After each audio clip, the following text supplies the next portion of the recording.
Hello my friends, how are you? Welcome back to my channel. If you're new, my name is Ina and I am bringing you a Halloween tutorial and specifically Morticia from this year's cartoons Addams Family. Alright guys, for this one I am going to glue my eyebrows again.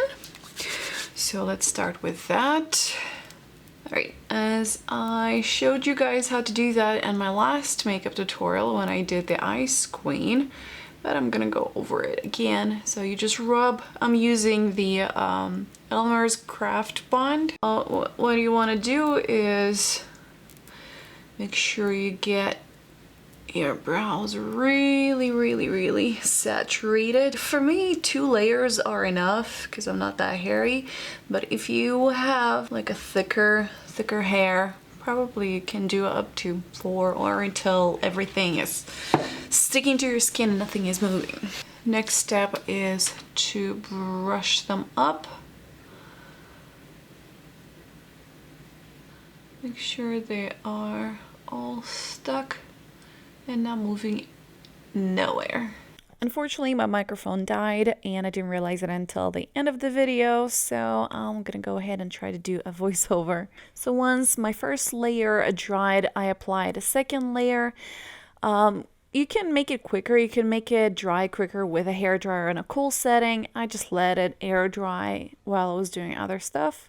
Next step is setting it with powder. I had handy only the hard candy ones. I didn't really like it, but I made it work. But you can use any translucent powder that you have. Now, next step would be concealer. Since I'm going to be using a white face paint all over my face, I decided to use a white concealer, and this one is from the Kat Von D Locket. Just trying to mask the eyebrows and make sure that they don't peek through. Then just set it with a translucent powder. For the face paint, I am using the Mehron face and body paint. I got it on Amazon. If you want to get yourself one, I'll make sure to link it down below in the description bar.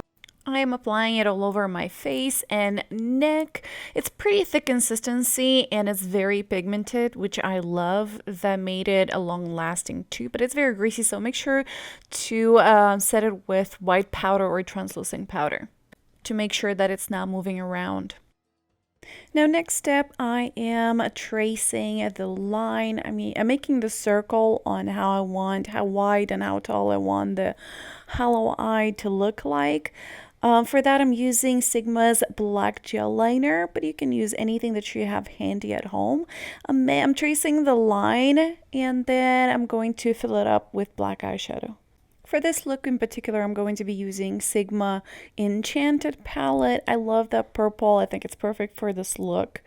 And the black shadow is pretty intense, so that's my choice for this look today. All I do is just dab that black color all around and then add this beautiful purple in the middle.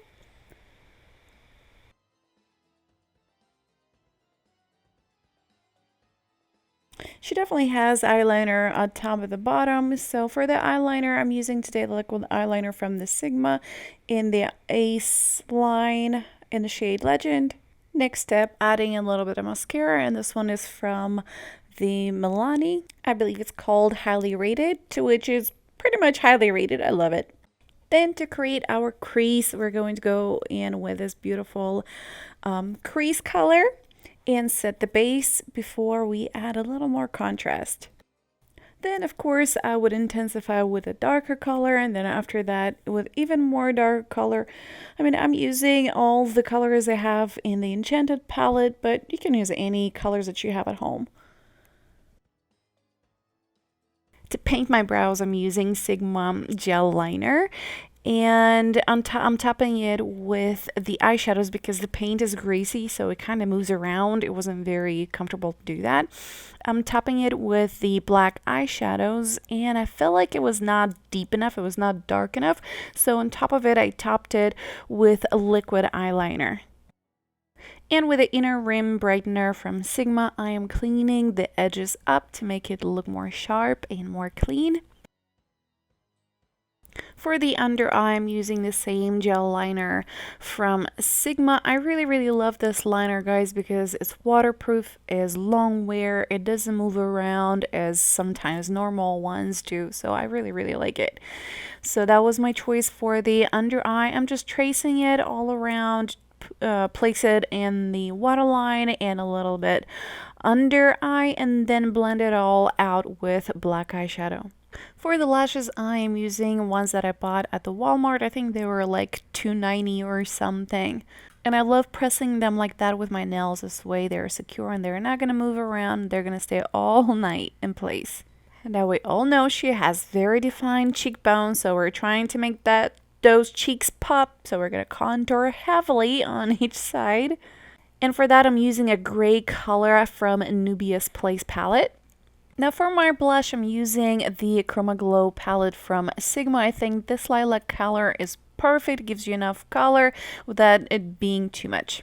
Now getting the wig on. This one is from Kryssma Wigs. I get it from Amazon. Their range is anywhere between $35 and $40. The quality is actually amazing. I always get tons of compliments on them. I'll make sure to link them down below if you want to give it a try. If you watch the cartoon trailers, her nose is much thinner than mine, so I decided to contour mine with a pale brown color to kind of match it a little bit better. For the lips, I'm using a Sigma liquid lipstick in the shade Venom. I really love this color and I think it's perfect for this look. Now in the cartoon, her lips are thin, so they're thinner than mine. I think something that I can't say very often, but I'm trying to match it as much as I can with the cartoon version.